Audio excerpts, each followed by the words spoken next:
How do we come to know ourselves in terms of our personalities and, more importantly, potential? One of the first ways to come to know yourself is to understand that you don't. You can learn to kind of watch yourself like you're watching a stranger. So you have to understand that you don't know who you are. And that's not easy to understand because you think you know. But then, you remember you can't control yourself very well. You're not very disciplined. You're full of flaws. Maybe you don't know yourself as well as you think. But it's hard to get low enough to understand how deeply it is the case that you are ignorant about who you are. Now, there's an upside to that too, which also is that you're also ignorant about who you could be. And so the discovery of that, is some reward for the horror of determining who you actually are. Then you watch yourself. You watch yourself like you're watching a stranger. You watch what you say and you listen. And you think, well, what sort of person would say that? And how am I reacting emotionally when I'm communicating in that manner? Is that making me feel stronger or weaker? Is it filling me with shame? Is it helping my confidence? Am I laying out a lie? Am I deceiving myself and other people? Am I adopting this personality at parties that is designed to impress and to amuse, and it comes across as nothing but like self-centered narcissism? What are my dark fantasies? What are my aggressive fantasies?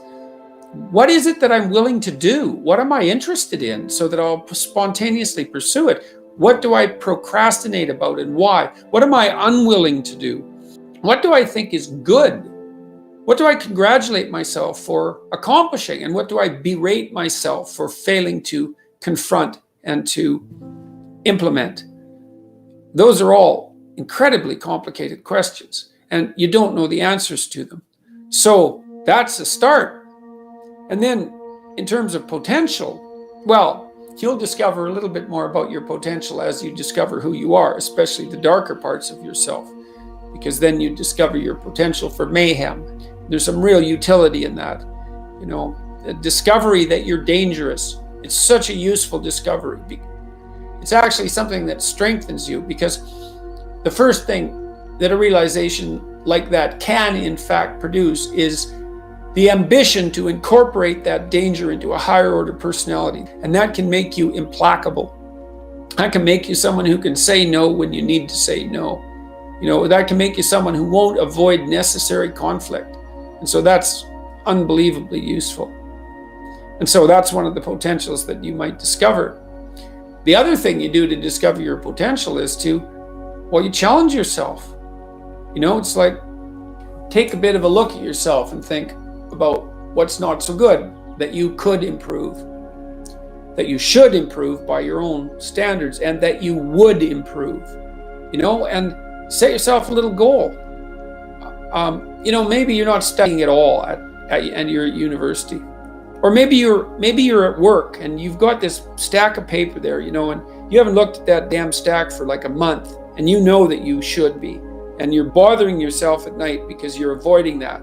It's like, maybe think, well, I've avoided that stack of paper completely for 1 month. I'm quite a coward when it comes to whatever snakes might be hidden in that stack of paper. How about tomorrow I just put that stack of paper in front of me on my desk, and I glance through it for 15 seconds. See if I can do that. It's like, well, you set yourself a goal of improvement. It's a humble goal. There's things you could do to improve, and you know what they are. And there's small steps that you could take, that you might take, that would put you in that direction. And then the question is, are you big enough to take those small steps? Are you capable of grappling with the fact that you're fundamentally flawed to the point where you have to break things down into almost childlike steps in order to manage them? And the answer to that is, yeah, you are. Most people have things they avoid, and they're afraid of. So I would say to some degree, it's the lot of everyone. People vary in the degree to which they've conquered that. And you do meet people from time to time who are extraordinarily disciplined. But most of the time they've got disciplined in exactly this manner. It's through slow incremental improvement. And then you challenge yourself. It's like, well, could I do this? That would be better. Then you find out. And then you think, well, is there something slightly larger and more challenging that I could do that would be better? And you try it and you find out. And as you try it and you find out, generally you get better at it and you can take on larger and larger challenges. You take responsibility for yourself. That's part of standing up straight with your shoulders back. It's like, take on the world, man, but only at the level that you can manage. When you're ignorant and biased and deeply flawed and immature, it's where everyone starts. You don't want to bite off more than you can chew, but it doesn't mean that you can't wrestle with part of reality. Some part that's small enough so that you have a good shot at victory. And then you attain victory over some small part of the chaos. And then you're the person who's victorious over chaos. You're just a beginner, but that's who you are. And then maybe you can get unbelievably good at that. And you do that by challenging yourself humbly at the level that you're able to function. It's easier to understand if you think about a child that you're trying to rear properly, and you want to make that child, help that child reveal their highest potential, whatever that is, whatever that means.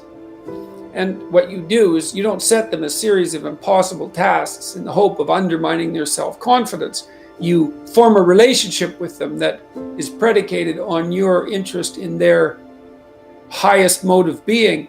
And then you offer them challenges that are precisely optimized to their ability, right?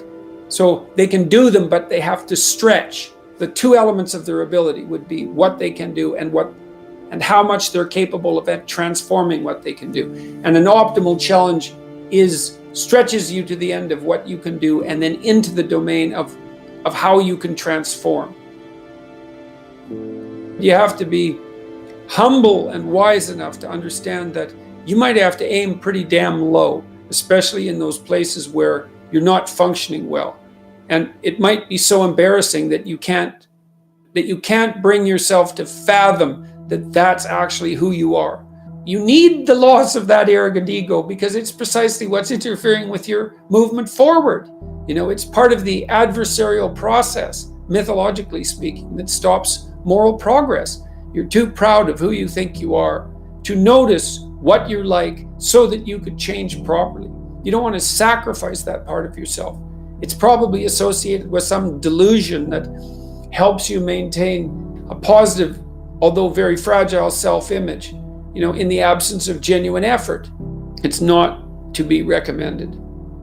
So, you know yourself by watching and paying attention. It's not thinking exactly. It's not imagination. It's watching like you're a snake.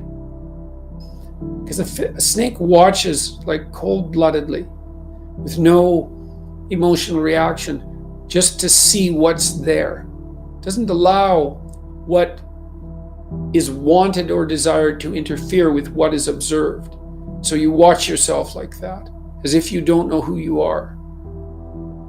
Well, that's the beginning. And then you challenge yourself continually to see how far past yesterday you can push today and tomorrow, and to continually experiment with expanding the domains not only of your competence but of your ability to increase that competence. The upper limit to that is proportional to the moral effort that you put into it.